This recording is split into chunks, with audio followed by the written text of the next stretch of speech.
he was like cognizant of Matthew Stafford's feelings and this and that and the other, and Matthew's their guy. So I actually think we should back this up a little bit before we get to the audio yesterday. Linz or Greg or someone. I know we played that bit of audio yesterday that was from Saturday's last day of the draft, where Sean McVay was a guest with Peter Schrager and Kyle Brandt on ESPN's television broadcast.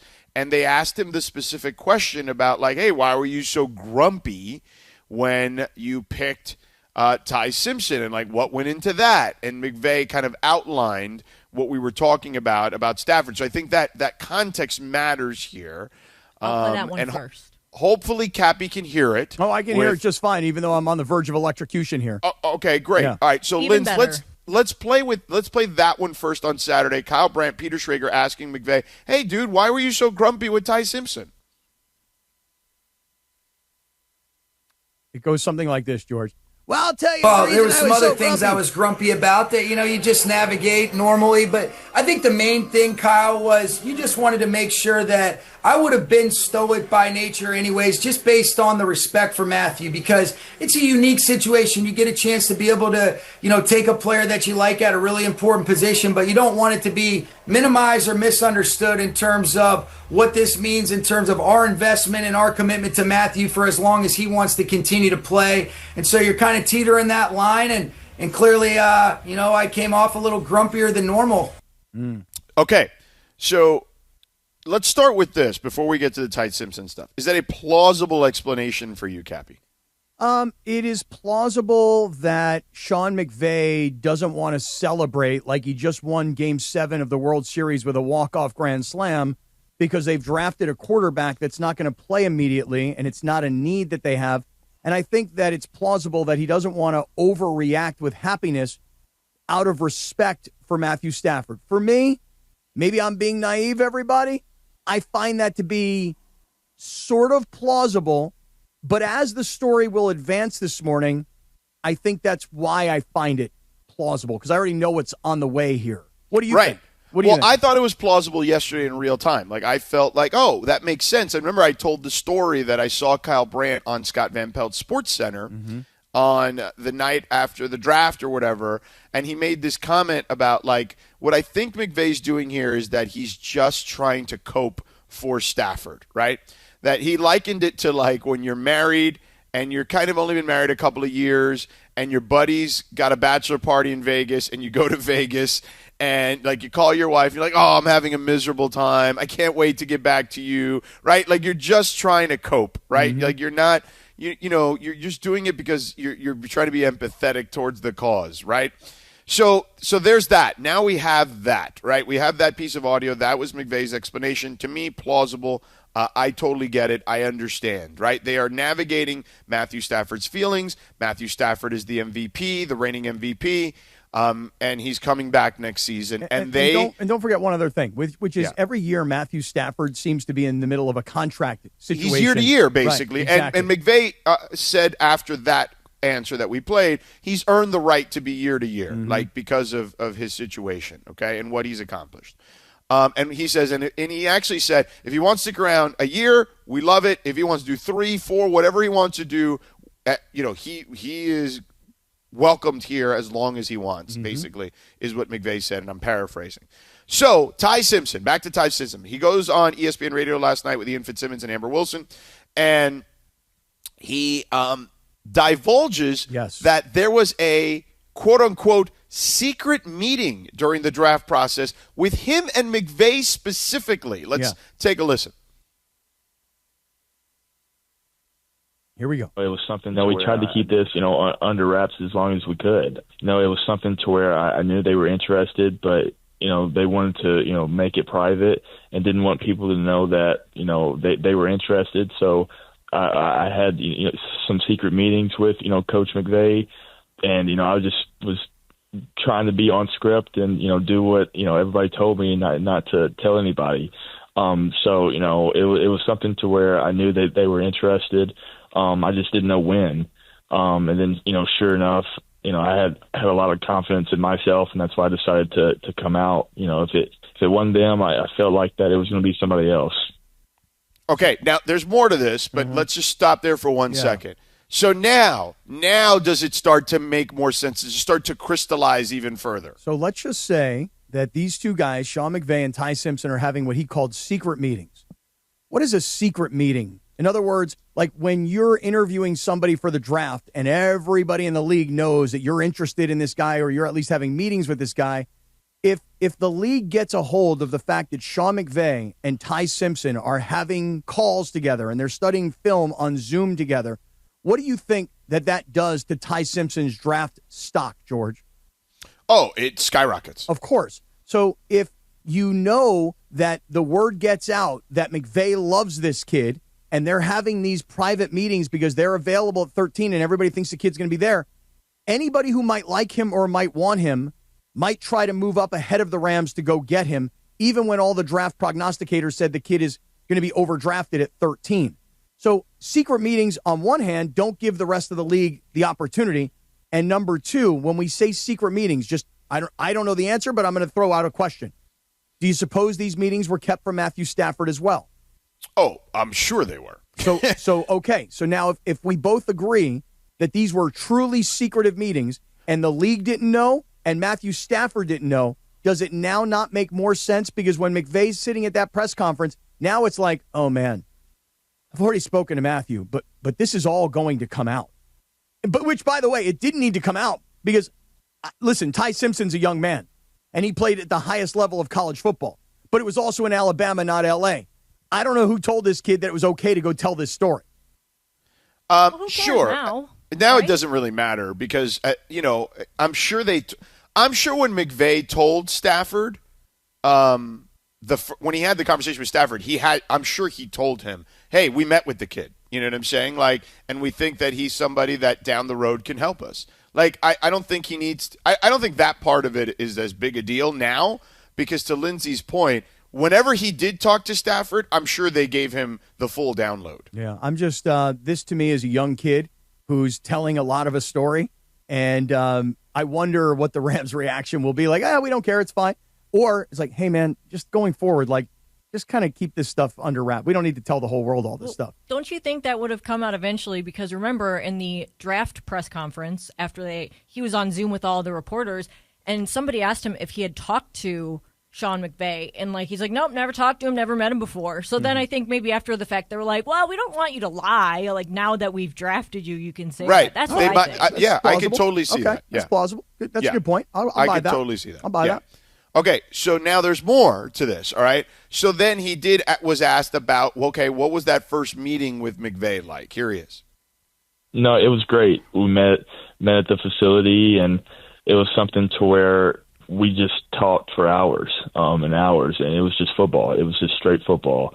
And it was like a kid in a candy store. You know, me and him are sitting there, and, we're just going back and forth. Just, we can – you can tell the obsession he has for the game, and you can tell the love he has for quarterback play. It's something that, I appreciate, and it's something that I enjoy because, I really enjoy playing the position and value the position. So, being with him and then getting to know him and then just, seeing a little bit of, how I would get coached if I was, fortunate enough to go there was something that, I couldn't have asked for a better situation. Well, now that's also interesting because he says they brought him in. Right. So now that is on the very. PJ. See, you thought it was a Zoom thing. They brought him in. Actually, I mean, no offense to Ty Simpson, but of course you could fly him in and take him to the facility. The facility's in the Valley, right? And he looks like any young kid walking through LAX or wherever they flew him through, or they flew private, or whatever. He's pretty nondescript. Right. What I mean? Let's say they flew him into Burbank. If he flew into Burbank, it's not like everybody in Burbank. It's not like TMZ is in the Burbank airport waiting for Ty Simpson to show up. And by the way, and had he landed at LAX. Right. And my home away from home. Right. Yeah. And had he flown from hypothetically Tuscaloosa to Atlanta and Atlanta to L.A., again, I don't think TMZ is like, hey, we hear Ty Simpson is on this plane that's coming in from Atlanta. And unless the dude shows up and he's wearing like an Alabama hat and a sweatshirt that says "I play at Alabama." Honestly, nobody would know who the hell this dude is. Correct. Yes, because then he was asked about, hey, well, you're going to have to sit for a while. And look, clearly we figured he'd be fine with it because he did it at Alabama, okay, with Bryce Young and Jalen Milroe. This kid did not care about sitting behind guys who were NFL-type quarterbacks. 15 games in 5 years. You've been on the college football team for 5 years. You've played 15 games. Right. All of those last year, obviously. And here's what he had to say about that. Oh, it means the world. Not only to, be in the same room as him, be on the same team as him, but, I think about, guys who have, sat behind vets like, Matthew. Think about Mahomes, think about Jordan Love, think about, Aaron Rodgers. Just think about all the different types of, quarterbacks in situations to where, they've had vets to learn from. And I'm just so fortunate because my vet is the reigning MVP and, a first ballot Hall of Famer. How adorable is this kid? He's cute. He's cute. He's lovable. He's adorbs. Right. He really is. Is he more lovable than Fernando, though, Cappy?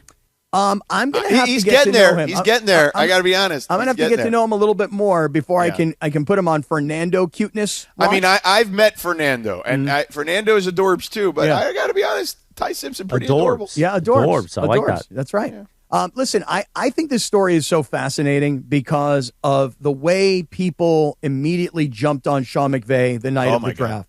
Yeah. What's wrong with him? And the Rams, right? This is going to be a disaster. Right. It's going to be controversial, yada. This is where the relationship comes to an end because what will eventually happen is Les Snead wanted this kid. Sean McVay did not want this kid. This was the assumption. And this is going to become now a classic NFL general manager versus head coach power struggle. And who's ultimately going to win this power struggle? Bergie, you doubted. You were the doubter. Yeah. That doesn't change. Just because. Oh, stop. No, why stop? Okay, you are in a window right now, a Matthew Stafford window, just like the Dodgers are in a Shohei window, and the Lakers are in a LeBron window. You're in a Matthew Stafford window right now, and a pick for a quarterback that's not going to play for 2 to 3 years possibly doesn't make sense to me, even if they have these secret meetings and everything that they're doing. I trust that Rams front office, but this doesn't help the team today. It doesn't help the team this year. Let me ask you a quick question, though. Just tell me this, because I'm really genuinely curious.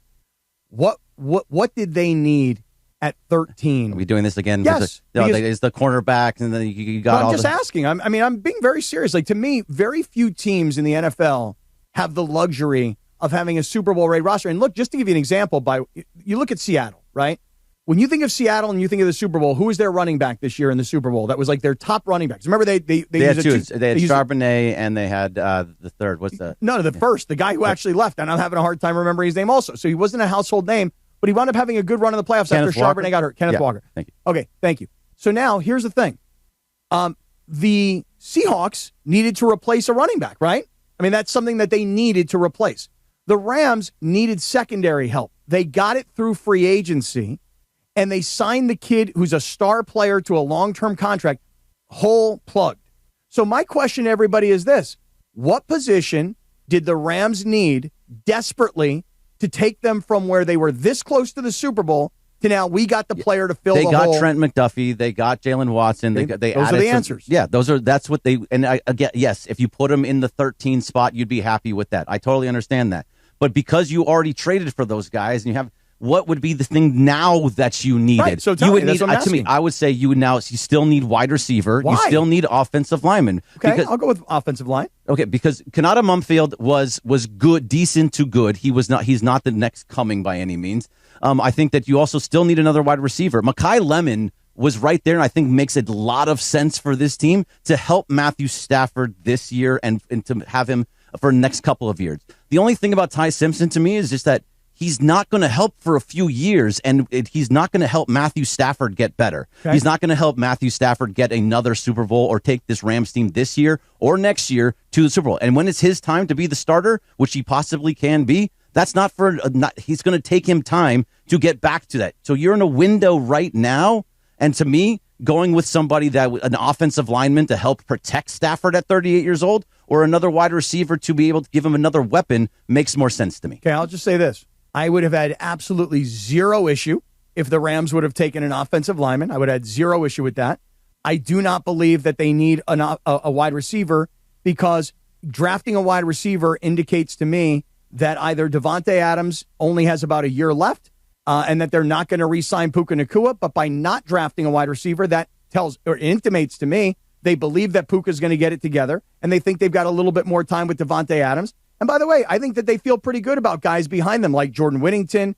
I think that they feel pretty good about Kanata Mumfield. They also drafted a kid later in the draft. So they have done very well with drafting receivers later in the draft. C.J. Daniels from the U. Right. So I just, listen again. He's got a lot of giddy up. He does have giddy up. I've heard about his giddy up. I just think that we're underestimating something that you never see in the NFL.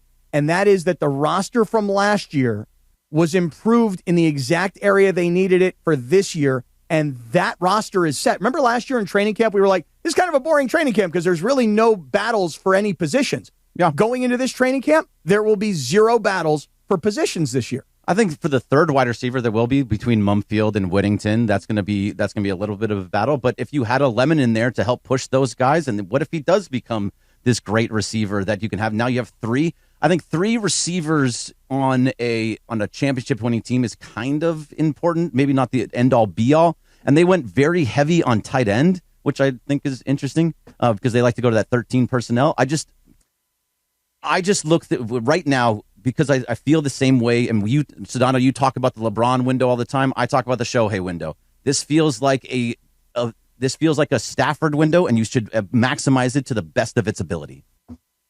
On the other hand, you also have to think about the future when you have a 38-year-old quarterback. When you're the Lakers, you had to think about the future after LeBron. That's why you went out and got Luka, because Luka's the future. Can we agree on that? Yeah. Okay. Do you think Ty Simpson's going to be the next Stafford? Well, I think that they're going to try and position him that way, and rather than wait till Stafford's done and then have a rookie quarterback the following year, they would rather say, you know what, let's play Stafford this year. Wait, Greg, I know this is foreign to you as a Raiders fan, but yes, they had a plan. Oh, boy. Wow.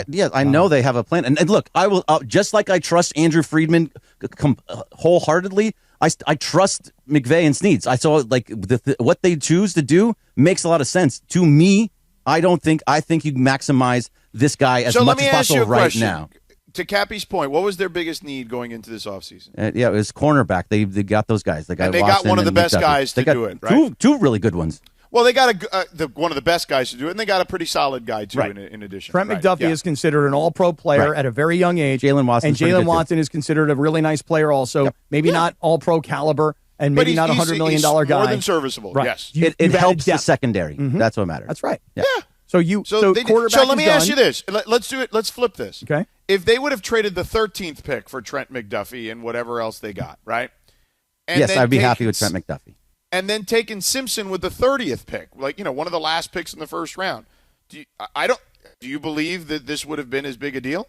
I still think I still think they would have wanted to get another offensive lineman or a wide receiver. But it's basically like the end of the first round. Like it's not. It isn't going to be this, right? They did have a second round pick, right? So they could have still gotten him later in the second round if they really truly liked him. I think we have sound from Adam Schefter that is talking about how he would not have gone in the first round if the Rams didn't take him.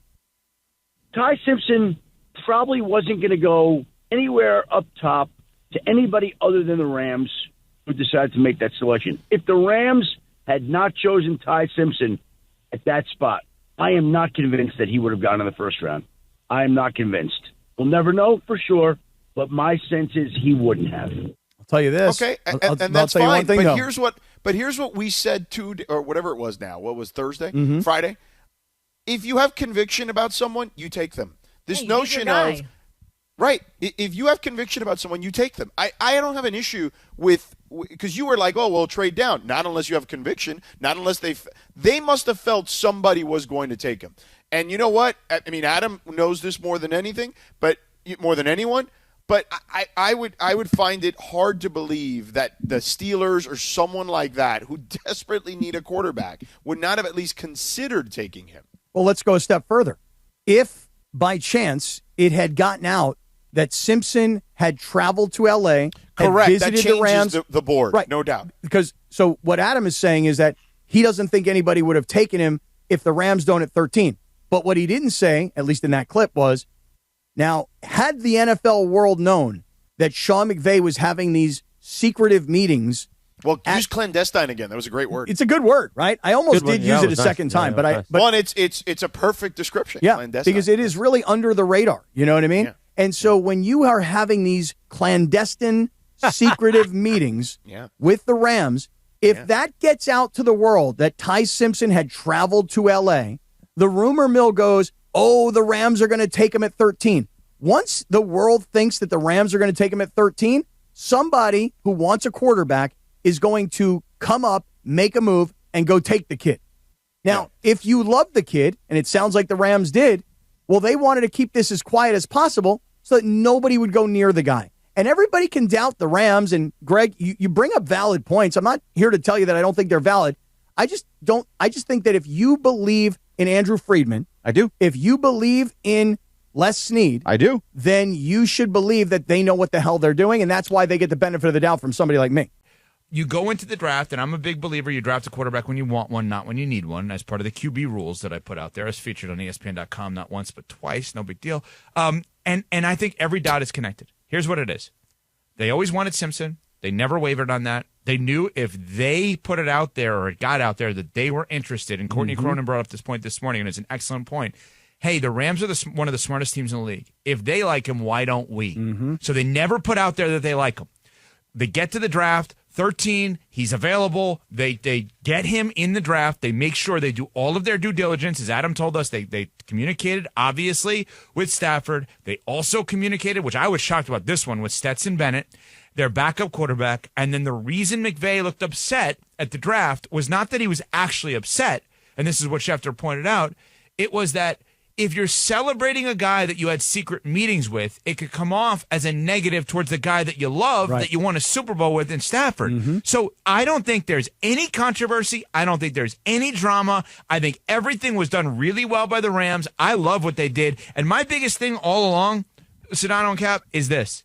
If you just flip-flop and make it Trent McDuffie for 13 and Ty Simpson at 29, nobody's saying nobody cares. Nobody cares. I've been saying the same thing. Right, but listen, these guys, Evan, out here, and I remember during the football season, we had a conversation with you about who's the best coach in L.A. You had said something like, "Hey, maybe he's not even. Maybe McVay's not even the best NFL coach." Okay, so I was wrong. I was wrong. Listen, not every NFL fan. I was wrong, but not every NFL fan base feels this way. Wrong. But in this particular case, the Rams fans have an intimate trust in Les Snead and Sean McVay and the partnership that they have. Right. And so what happened on Thursday night was once everybody saw McVay's body language, they went, here comes the division. Here comes the general manager versus head coach battle. It's going to become an ego battle. And who's going to win it? Because clearly these two guys are not on the same page. And the next morning, Les Snead came on with us and he used this phrase, we're in lockstep together. Yeah, just like Cappy. And I believe just like me and Sedano. Lockstep, baby. That's right. I believe him too. I don't believe you, but I believe him. Yes, I understand. I understand why you would do that. I get that.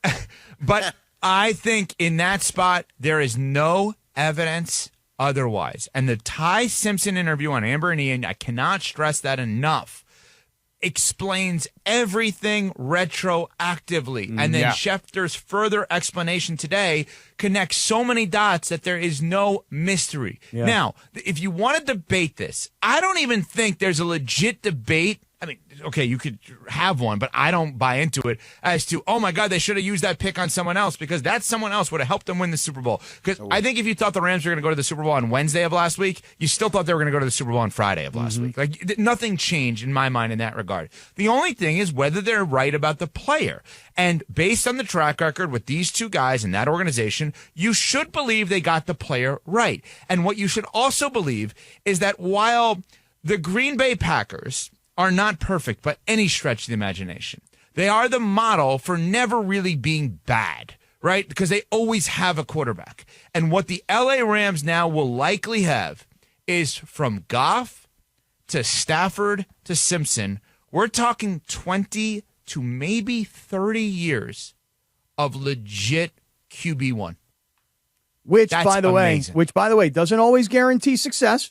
I mean, don't get me wrong. Brett Favre had his Super Bowl. It guarantees good enough. Right. Well, it guarantees good enough to not be an embarrassment. Okay. Fair point. It doesn't necessarily guarantee a championship, but and here's the flip side of it, because you go from Brett Favre to Aaron Rodgers to Jordan Love. You've had 30 years of outstanding quarterback play. Yes, we agree on that? Right, so then there's underachievement. Right, so then you're looking at the underachievement part, which I would agree with you. Like, how can you not win more with that?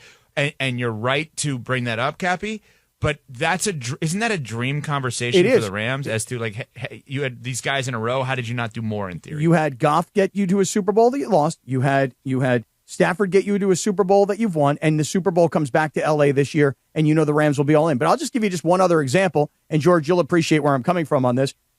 Having really good quarterbacks for 25 years does not always guarantee anything close to a championship, and I'll use the L.A. Chargers as an example. They had, in the early 2000s, Drew Brees.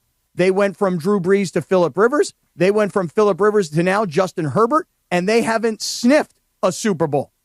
Except one year where they went to the AFC Championship game and Phillip Rivers was playing on a gimpy knee and Antonio Gates had a busted toe and LaDainian Tomlinson was sitting on the sidelines with a visor over his face because he couldn't play. So think about how long that organization, a terrible organization, has had great quarterback play and hasn't even gone near the Super Bowl.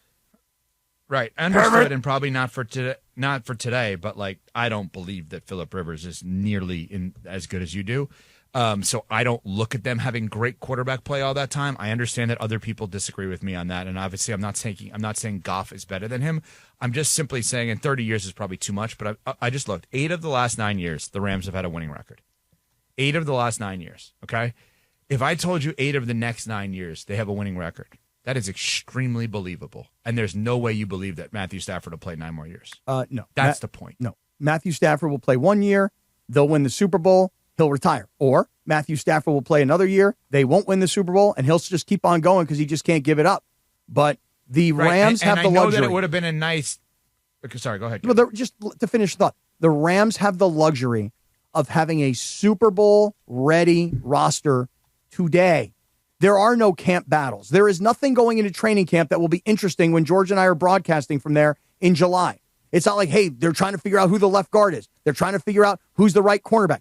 Every position on the Rams is settled today. And that's a luxury that most NFL teams do not have. Correct. Right. So simultaneously, what they're in that spot right now, where you could say they should and could win the Super Bowl this year, and their next 9 years could match their previous 9 years because of Ty Simpson, you could not say that if they drafted hometown product Mekhi Lemon with that pick, who I called Malachi on the air 10 times the day after the draft, which not my best moment, but I'll own that. But like, you can't project 8 of 9 seasons with a winning record because you got another great receiver. You can project that if you have a Les Snead picked, Sean McVay developed, Matthew Stafford mentored quarterback. 100% agree. That's good. We are all lockstep. Hear that? Lockstep. Wow, look at us. Lockstep. Yeah.